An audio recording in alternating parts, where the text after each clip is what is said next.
Tanpa itu teman-teman kita nggak bisa. Tidak ada satupun orang bisa selamat sampai ke sorga tanpa melalui Tuhan Yesus Kristus. Banyak orang salah baca ayat. Begini, Yesus berkata, termasuk Ustadz Yusuf PI waktu itu, Yesus berkata, akulah jalan kebenaran dan hidup. Itu jangan salah baca dannya di situ teman-teman. Ya, karena di situ ada dua kata dan. Apa itu? Akulah jalan dan kebenaran dan hidup. Jangan sampai salah. Yesus jalan kebenaran. Itu kalimatnya salah gitu.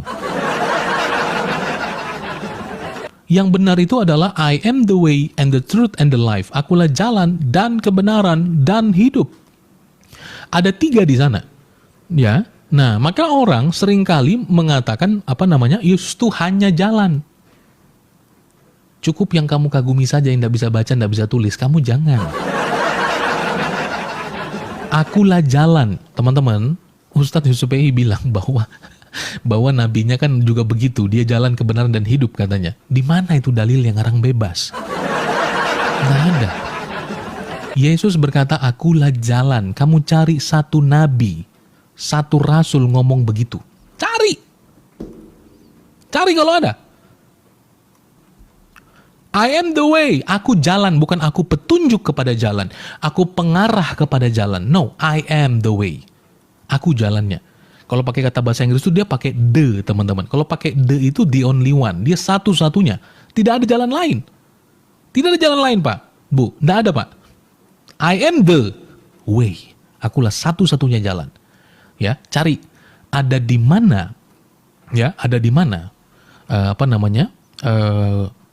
Orang manusia yang berani katakan I am the way. Ya, tidak ada. Selain daripada Tuhan Yesus, tidak ada. Ya, tidak ada. Nah, dan itu kata sambung, betul. Tapi itu menjelaskan perbedaan. Ya, kamu sudah makan tempe dan tahu dan ayam. Itu menjelaskan apa? Ya, iya tempe, tahu dan ayam itu adalah makanan yang harus kamu bayar, tapi tempe bukan tahu. Begitu pula Yesus adalah jalan dan kebenaran dan hidup. Itu 3 makna yang berbeda. Maka cari satu-satu. Bukan kalimat where Jesus say I'm going to worship me brother. No. Kan teman-teman pernah ngomong gitu kan? Ada satu orang polemikus kan ngomong begitu ya kan? Hello brother, where Jesus say I'm going to worship me brother. Tahu? Dan itu dipakai semua orang-orang, teman-teman polemikus untuk mempertanyakan ketuhanan Yesus. Where is Jesus say, I'm going to worship me brother. Jesus, peace be upon him, never say I'm going to worship me brother. Tahu siapa yang ngomong begitu? Jadi kalau mereka mau menyematkan kategori Tuhan itu aku Tuhan sembahlah aku, itu kacau balau. Kita tidak punya kacamata itu. Itu bukan kacamata kita. Ya. Nah, tapi kacamata kita adalah bukan tentang pengakuan diri, tapi tentang pernyataan dirinya. Gitu ya. Nah, maka daripada itu, Yesus berkata, I am the way. Cari satu orang yang berani berkata kepada dirinya sendiri, I am the way. Ya, dan kemudian kita tanya kepada teman-teman sebelah, menurutmu jalan kebenaran itu satu-satunya siapa? Jalan. Ya, siapa satu-satunya jalan? Tanya mereka. Ya, jadi bukan petunjuk kepada jalan, jalannya siapa? Coba tanya. Yang kedua, kebenaran. Menurutmu, agama teman-teman kita yang sebelah, yang sering kali menuding-nuding kita, tanya bagi mereka, satu-satunya bagimu kebenaran itu siapa? Satu-satunya. Teman-teman tanya, satu-satunya kebenaran. Dia akan menyebut nama Tuhannya. Dia akan menyebut nama Tuhannya. Ya, satu-satunya sang kebenaran, satu-satunya yang benar itu siapa? Dia akan disebut nama Tuhannya. Dan Yesus berkata, I am and the truth. Dia adalah the truth. Ya, itu teman-teman. Jadi ini dia akan menyebut seseorang yang lain selain daripada nama Tuhannya. Siapa kebenaran itu? Dan Yesus merujuk kepada dirinya, I am the truth. Ya. Jadi bukan hanya sekedar baik, tapi kebenaran. Ya, jadi kebenaran itu adalah hakikat daripada benar, kebenaran. Ya, dan yang terakhir, dan hidup. Tanya kepada mereka semua, Ya, teman-teman yang sebelah, menurutmu satu-satunya sumber kehidupan memberi hidup siapa? Mereka akan menyebutkan nama Tuhannya. Tapi Tuhan Yesus berkata, I am the way and the truth and the life, dan hidup. Jadi kita sama sekali tidak membutuhkan pernyataan sampah yang tidak berguna. Where's Jesus say? I'm getting worship me brother. Jesus, peace be upon him. Never say I'm getting worship me brother. Show me in the Bible all Christian. Tahu siapa itu?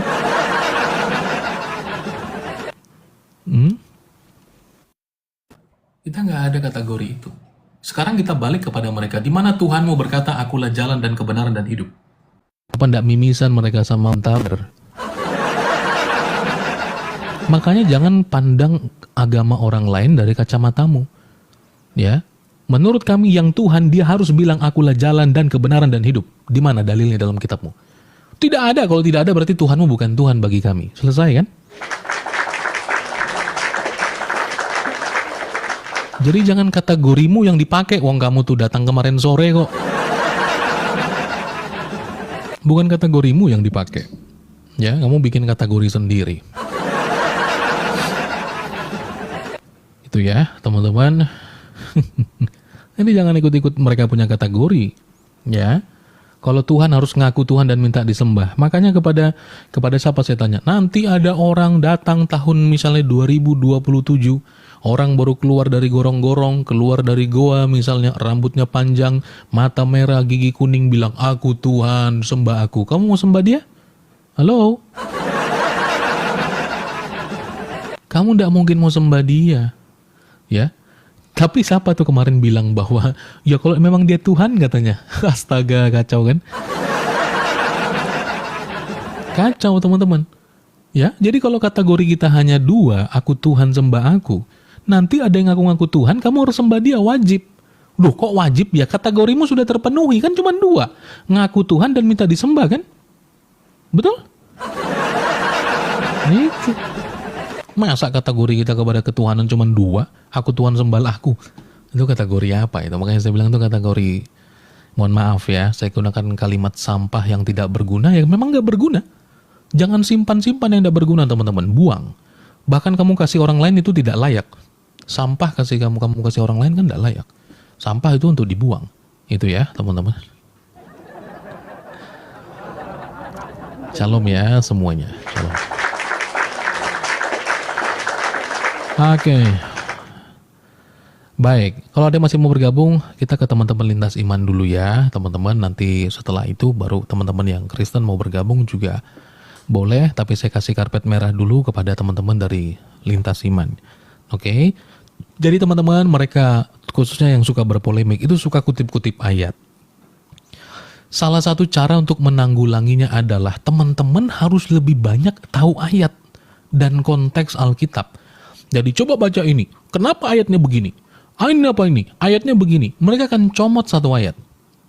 Tapi kalau kamu sudah ngerti mereka akan kemana, ya kita nggak bingung teman-teman. Tidak bingung. Nah, maka daripada itu, untuk yang Kristen, tentu saja kamu harus lebih banyak baca Alkitab. Ya. Harus lebih banyak.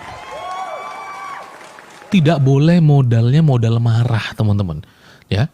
Nah, makanya saya bilang teman-teman, untuk apa kamu hadir di sana menyaksikan mereka? Kamu gedek-gedek sendiri, jengkel-jengkel sendiri. Ya. Makanya ada banyak yang saya nonton waktu itu, mungkin mereka lagi menghujat atau menghina. Ada orang Kristen naik. Kamu itu kenapa kamu gini-gini sama Tuhan saya? Tuhanmu begini. Terus dibalas lagi. Tuhanmu begitu. Tuhan. Jadi hanya adu mekanik aja. Yang pertama, kamu teman-teman tidak perlu hadir dalam ruangan-ruangan mereka. Tidak perlu. Hadirlah di dalam ruangan-ruangan yang memuliakan Tuhan. Ya, itu yang pertama. Yang kedua, bahwa kamu harus lebih banyak baca Alkitab dari mereka. Ya, karena secara teori yang lebih banyak tahu dia pemenangnya. Even itu sesuatu yang salah. Tapi yang lebih banyak tahu dia pemenangnya. Di dalam dunia informasi juga begitu, yang paling banyak tahu informasi dia pemenangnya. Jadi teman-teman, untuk mau memenangkan itu kamu harus lebih banyak tahu. Jadi anak-anak Tuhan tidak boleh pemalas. Dia harus banyak baca. Harus baca firman Tuhan. Itu dia. Jadi jangan kita terpacu diri kita ya untuk masuk dalam dunia apologetika, tapi yang lebih banyak kita baca adalah data-data mereka. Ya, kitab suci mereka. Ya, atau kemudian hadis atau buku-buku mereka. Yang harus lebih banyak kita perlu ketahui adalah tentang firman Tuhan. Itu dia. Itu. Saya tidak melarang teman-teman untuk bicara tentang iman orang lain. Ya, atau teman-teman mau baca literatur mereka. Saya pribadi sudah jalan ke 6 kali untuk membaca kitab suci mereka sampai selesai. Ya. Nah, tetapi saya kasih tips. Ya, apakah boleh membaca kitab suci mereka, teman-teman? Rekan-rekan kita yang di sebelah. Apakah kita boleh baca kitab suci mereka? Boleh. Kalau dari saya mau bilang, kamu boleh baca kitab suci ini, syaratnya adalah kamu sudah selesai baca Alkitab 2 kali.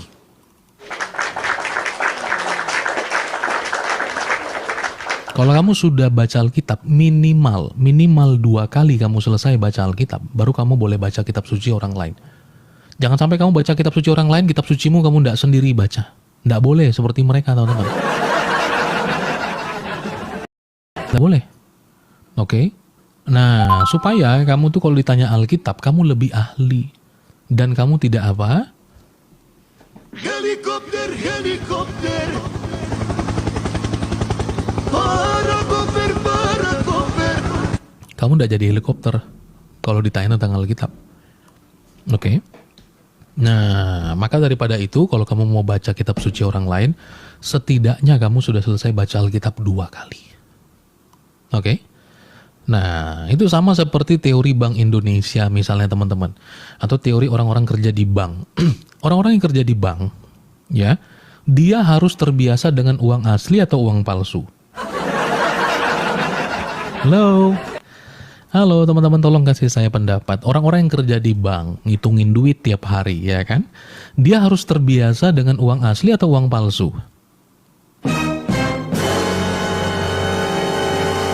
Halo? Dengan uang asli lah. Betul sekali, Bapak.